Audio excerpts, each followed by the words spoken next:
Hello friends, आज हम discuss करेंगे ट्रू सॉल्यूशंस, कॉलोइडल सॉल्यूशंस और सस्पेंशन के बारे में। देखिए, इन तीनों की जो जनरल प्रॉपर्टीज हैं उनको हम कंपैरेटिव फॉर्म में डिस्कस करेंगे। ये कॉलम इनकी कैरेक्टरिस्टिक प्रॉपर्टी को रिप्रेजेंट कर रहा है। ये हो जाएगा सस्पेंशन का कॉलम, इसी तरह से ये हो जाएगा कॉलोइडल सॉल्यूशंस का कॉलम और ये हो जाएगा ट्रू सॉल्यूशंस का कॉलम। अब सबसे पहले बात करें नेचर की, तो सस्पेंशन हेट्रोजीनियस नेचर के होते हैं। मींस इसमें जो सब्सटेंस हैं वो डिफरेंट फेजेस में प्रेजेंट होते हैं। इसी तरह से कॉलोइडल सॉल्यूशन भी हेट्रोजीनियस नेचर के होते हैं और ट्रू सॉल्यूशन की बात करें तो वो होमोजीनियस नेचर के होते हैं।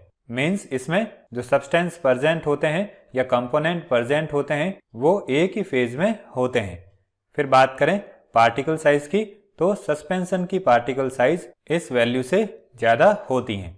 कॉलोइडल सॉल्यूशन के पार्टिकल की साइज इस रेंज के बीच में होती हैं और ट्रू सॉल्यूशन के पार्टिकल की साइज इस वैल्यू से कम होती हैं।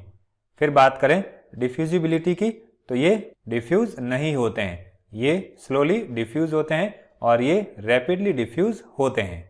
फिर नेक्स्ट प्रॉपर्टी हो जाएगी फिल्ट्रेशन। देखिए, इनकी पार्टिकल साइज बड़ी होती हैं, तो इसलिए हम इनको ऑर्डिनरी फिल्टर पेपर के थ्रू भी फिल्टर कर सकते हैं।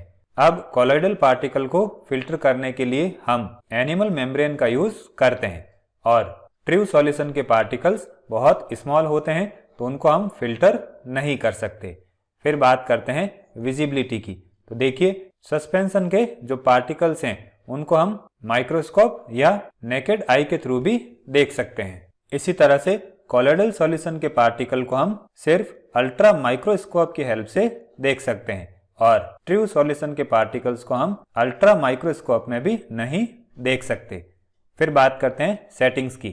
मींस अगर सॉल्यूशन को थोड़ी देर रख दिया जाए तो उनके पार्टिकल्स पर ग्रेविटी का क्या इफेक्ट पड़ता है। तो देखिए, सस्पेंशन के पार्टिकल्स लार्ज साइज के होते हैं, तो अगर हम सॉल्यूशन को थोड़ी देर रख देते हैं तो जो सस्पेंशन के पार्टिकल्स हैं वो ग्रेविटी की वजह से बॉटम में सेटल डाउन हो जाते हैं।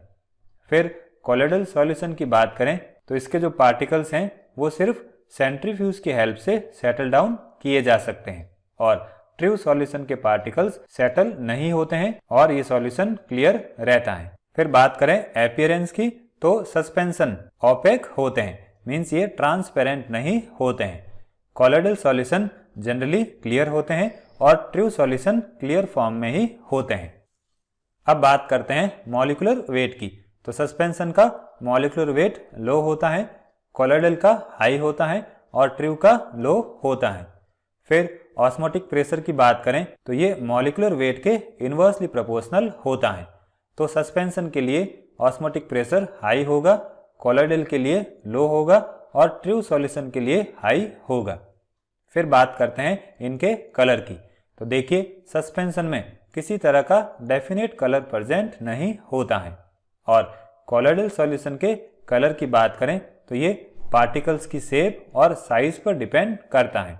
इसी तरह से ट्रू सॉल्यूशन में किस तरह के आयन प्रेजेंट हैं उस पर उसका कलर डिपेंड करता है।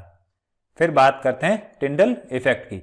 देखिए, जब पार्टिकल्स लाइट की स्कैटरिंग करते हैं तो उसको हम जनरली टिंडल इफेक्ट कहते हैं। अब सस्पेंशन के पार्टिकल्स टिंडल इफेक्ट शो नहीं करते हैं, कॉलोइडल पार्टिकल्स शो करते हैं और ट्रू सॉल्यूशन के पार्टिकल्स ये इफेक्ट शो नहीं करते हैं। इसी तरह से ब्राउनियन मूवमेंट की बात करें तो ये पार्टिकल्स का जिगजैग मूवमेंट होता है, तो सस्पेंशन पार्टिकल ये शो नहीं करते हैं, कॉलोइडल सॉल्यूशन शो करते हैं और ट्रू सॉल्यूशन शो नहीं करते हैं। फिर बात करते हैं इलेक्ट्रोफोरेसिस की, तो इसमें पार्टिकल्स का मूवमेंट ऑपोजिट चार्ज की तरफ होता है, तो सस्पेंशन के पार्टिकल्स ये प्रॉपर्टी शो नहीं करते हैं, कॉलोइडल पार्टिकल्स ये प्रॉपर्टी शो करते हैं और ट्रू सॉल्यूशन ये प्रॉपर्टी शो नहीं करते हैं। देखिए, इन तीनों प्रॉपर्टीज की बात करें तो इनको हम नेक्स्ट वीडियोज में डिटेल में डिस्कस करेंगे। फिर बात करते हैं कोएगुलेशन की, तो देखिए कोएगुलेशन की बात करें तो इस प्रोसेस में हम सॉल्यूशन में एक ऐसा सब्सटेंस मिलाते हैं जिसकी वजह से सारे पार्टिकल्स सेटल डाउन हो जाते हैं। अब सस्पेंशन ये प्रॉपर्टी शो नहीं करते हैं, कॉलॉइड्स की बात करें तो इसमें अगर सूटेबल इलेक्ट्रोलाइट ऐड किया जाए तो ये कोगुलेट हो जाते हैं। इसी तरह से ट्रू सॉल्यूशन के पार्टिकल्स को सूटेबल इलेक्ट्रोलाइट की हेल्प से प्रेसिपिटेट किया जा सकता है। फिर बात करते हैं इलेक्ट्रिक चार्ज के प्रेजेंस की। तो कॉलॉइडल पार्टिकल्स या तो पॉजिटिव चार्ज कैरी करते हैं या नेगेटिव चार्ज कैरी करते हैं और ट्रू सॉल्यूशंस के पार्टिकल्स कोई चार्ज कैरी नहीं करते हैं।